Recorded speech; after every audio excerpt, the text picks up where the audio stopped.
আসসালামু আলাইকুম বন্ধুরা, কেমন আছেন আপনারা? আশা করি সবাই ভালো আছেন। আমার একটা নতুন ব্লগ আপনাদের সবাইকে স্বাগতম। তো আজকে হচ্ছে যে হাঁসের বাচ্চা ফুটছে ইনকিউবেটরে। তো চলুন দেখা যাক আজকের ব্লগে কি আছে। কত সুন্দর করে আল্লাহর রহমতে মাশাআল্লাহ বসে আছে হাঁসের বাচ্চাগুলা। এগুলো কোনো বিদেশি হাঁসের বাচ্চা নয়, এগুলো দেশি হাঁসের বাচ্চা। দেখুন কত ফুরফুরা তুরতুরা হয়ে গেছে। এগুলা মাত্র ফুটে বের হয়েছে এবং শুকাই গেছে গা।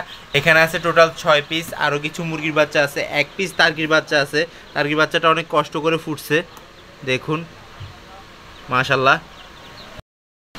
তো হাঁসের বাচ্চা 6 পিস না, আরও ফুটবে, কারণ হচ্ছে যে ওদের হ্যাচিং ডেটটা একটু দেরি হয়ে গেছে গা। এর ভিতরে আমি টার্কির বাচ্চা দিছিলাম, অন্যান্য যেই মুরগির বাচ্চা ছিল ওগুলোও ফুটে গেছে। পরবর্তীতে দেখতেছি হাঁসের বাচ্চাগুলো একটু দেরি করে ফুটতেছে। যাক মাশাআল্লাহ, এখন ফুটে গেছে, আল্লাহর রহমতে লাখো কোটি শুকরিয়া। তো এইখানে যে ডিমগুলো আছে, ডিমের মধ্যে এগুলাকে বসাই দিছি। এগুলোকে আমি বুডিংয়ে নিয়ে যাব, বুডিংয়ে নিয়ে ওইখানে ছেড়ে দিব। আর আরও কিছু হাঁসের বাচ্চা আছে, ওগুলোও দেখাবো আপনাদেরকে। যে ইনকিউবেটরে এই হাঁসের বাচ্চাগুলো ফুটছে ওই ইনকিউবেটরটা দেখাই আপনাদেরকে। ওইখানে কি কি অবস্থা আছে, কেমন অবস্থা আছে, আর হাঁসের বাচ্চাগুলো কিভাবে ফুটছিল, আর কয়টা হাঁসের বাচ্চা এবং কয়টা ডিম বাদ গেছে সেটা দেখাবো। তো কিছুদিন আগে মুরগি বাচ্চা ফুটাইছিলাম, এখন দেখতেছি যে আবার মুরগি বাচ্চা। এগুলো হাঁসের বাচ্চার সাথে হ্যাচিং হয়েছে নাকি সেটা নিয়ে সন্দেহ আছে, কিন্তু হাঁসের বাচ্চার সাথে হ্যাচিং হয় না। এগুলো হচ্ছে যে ডেট একই টাইমে পড়ে গেছে সেজন্য। আর এখানে হাঁসের বাচ্চা যেটা আছে ওইটা লাস্ট বার যেটা ফুটছে ওইটাই। আর এই যে দেখুন, এটা ফিমেল হাঁস হবে, কারণ হচ্ছে যে আমার যে ফিমেলটা আছে ওইটার কালার আসছে। আর এখানে মুরগি বাচ্চাগুলো সম্পর্কে কিছু কথা বলি। এখানে যেগুলো আছে এগুলা ইনকিউবেটরের মাধ্যমে ফুটে দেওয়ার জন্য একজন আমাকে দিছে। তো টোটাল 24 পিস দিছে। 24 পিসের মধ্যে 16 পিস ফুটছে, আরগুলো ফুটে নাই, আরগুলো নষ্ট হয়ে গেছে, ডিম নষ্ট ছিল। যাক মাশাআল্লাহ, আলহামদুলিল্লাহ, অন্যান্যগুলো খুবই ভালো মতোই ফুটে গেছে। আর এখানে দেশি মুরগি বাচ্চা 2টা আছে, আর ফার্মি মুরগি বাচ্চা 4টা আছে, আর 2টা আছে ইনকিউবেটরের মধ্যে, ওগুলো দেখাবো আপনাদেরকে। এগুলাকে আমি দিব যে এখন বুডিংয়ে দেওয়ার কারণ হচ্ছে যে একটু যেন শক্ত হয়ে যায় এবং ভালো মতো থাকতে পারে। গরমের সময় বেশি বুডিং না করাই ভালো, কারণ হচ্ছে যে দুর্বল হয়ে যায় এবং হা হা করে নিঃশ্বাস নেয়, সেই জন্য। তো এখানে হাঁসের বাচ্চাগুলো ছেড়ে দিই আমি। এটা ঠোঁটটা দেখুন একবার, কত ছোট্ট, কত পিচ্ছি। তো হাঁসের বাচ্চাগুলো খুবই কিউট হয়। চীনা হাঁসের বাচ্চা, রাজা হাঁসের বাচ্চা, যেই হাঁসের বাচ্চাই বলুন না কেন আমার কাছে অনেক কিউট লাগে। মুরগি বাচ্চাগুলোও ভালো আছে আল্লাহর রহমতে।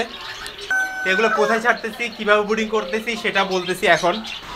তো এই হচ্ছে যে আমার হাঁসের বাচ্চাগুলো যে ফুটছে ওগুলা। আর এখানে মুরগি বাচ্চা 1 পিস দেখা যাচ্ছে, যে এখানে হাঁসের বাচ্চা এবং তিতিরের বাচ্চা সব একসাথেই ব্রিডিং করাইছি, মানে ফুটাইছি ইনকিউবেটর মেশিন দিয়ে। তো এখানে কিছু ডিম এখনও বাকি আছে, ওগুলো ফুটবে ইনশাল্লাহ কয়েকদিন পরে। এগুলো আলাদা একটা ডিম। তো এইখানে দেখুন পানি দিয়ে রাখছি, তারপরে এইদিকে পানি দিয়ে রাখছি, চারো সাইড দিয়ে পানি দিয়ে রাখছি। আল্লাহর রহমতে আবার নতুন করে সিস্টেম করে দিতে হবে।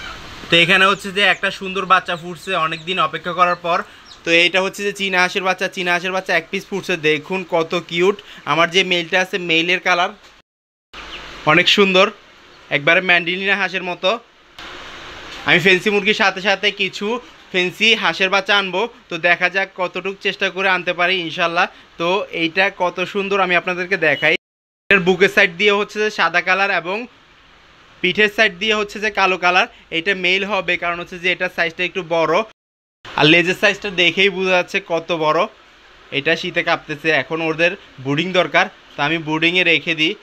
আর ওইখান থেকে ডিমগুলো কি হচ্ছে না হচ্ছে ওগুলো বলতেছি। তো এই হচ্ছে লাস্ট একটা গোল্ডেন সেপারেটের বাচ্চা, কত সুন্দর। আমি ভাবছিলাম যে আর গোল্ডেন সেপারেটের বাচ্চা ফুটবে না, তো ফুটে গেছে, দেখুন কত সুন্দর। এটার ঠোঁটটা হচ্ছে ছোট, আর ফেসের দিক দিয়ে গোল্ডেন কালার, পাগুলা হচ্ছে দেশি মুরগির কালার। যাক মাশাল্লাহ, আমার তো ইচ্ছা আছে যে এদের সাথে অন্য কিছু ব্রিডিং করানোর, তো দেখা যাক কি করি।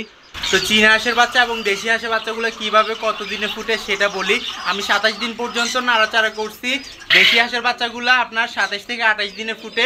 25 দিন পর্যন্ত নাড়াচাড়া করছি, 3 দিন পর্যন্ত নাড়াচাড়া বন্ধ করে রাখছি এবং ককশিট লাগিয়ে রাখছি। আর আল্লাহর মতে চীনা হাঁসের বাচ্চা ফুটছে যে 33 দিনে, 30 দিন পর্যন্ত নাড়াচাড়া করছি, পরবর্তী 3 দিন ককশিট লাগিয়ে রাখছি। 1 পিস বাচ্চা ফুটছে, সমস্যা নাই আল্লাহর রহমতে, আলহামদুলিল্লাহ আল্লাহর কাছে লাখো শুকরিয়া যে 1 পিস বাচ্চাও তো পাইছি, সমস্যা নাই। এর আগে আমি অনেকবার বাচ্চা ফুটাইছিলাম চীনা হাঁস দিয়েও ফুটাইছিলাম। যারা আমার রেগুলার ব্লগ দেখেন তারা অবশ্যই জানেন। ইনশাল্লাহ আরও ফুটাবো, চীনা হাঁস তো আছেই ইনশাল্লাহ। সামনে যখন চীনা হাঁস ডিম দিবে তো একটা এক্সপিরিয়েন্স করবো, সেটা হচ্ছে যে চীনা হাঁস বেশি বাচ্চা ফুটাতে পারে নাকি ইনকিউবেটরে বেশি বাচ্চা ফুটে সেটা দেখবো। তো সেটা দেখতে চ্যানেলটা সাবস্ক্রাইব করে দিবেন অবশ্যই। তো এই যে দেখুন হাঁসের বাচ্চা যেগুলো ফুটছে ওগুলাকে আমি বুডিংয়ে দিয়ে দিছি। এটা হচ্ছে যে উপরের বুডিংটা। তো এখানে গতবারও বুডিং করাইছিলাম, বাচ্চাগুলো বড় হয়ে গেছে, পরবর্তীতে ওগুলো নতুন ঠিকানায় পাঠাই দিছি। দেখুন কত সুন্দর করে এখানে কোয়েল পাখির সাথে তারপরে টাইগার মুরগি তারপর ফেন্সি মুরগি এগুলোর সাথে দেশি হাঁসগুলা আল্লাহর রহমতে বুডিং হয়ে যাচ্ছে। তো এখানে আরেকটা জিনিস আনছি, সেটা হচ্ছে যে টার্কির বাচ্চা একটা পাইছি এবার আর বেশি পাইনি। দেখুন এটা হচ্ছে টার্কির বাচ্চা, খুবই উইক, এটা শেষের দিকে বের হয়েছে, হোয়াইট কালার। আল্লাহর রহমতে এখন যেগুলো দিছি ওগুলো একটু ডিফারেন্টভাবেই ফুটবে, কারণ হচ্ছে যে ওগুলো আমি ফ্রিজে রাখি নাই সেজন্য।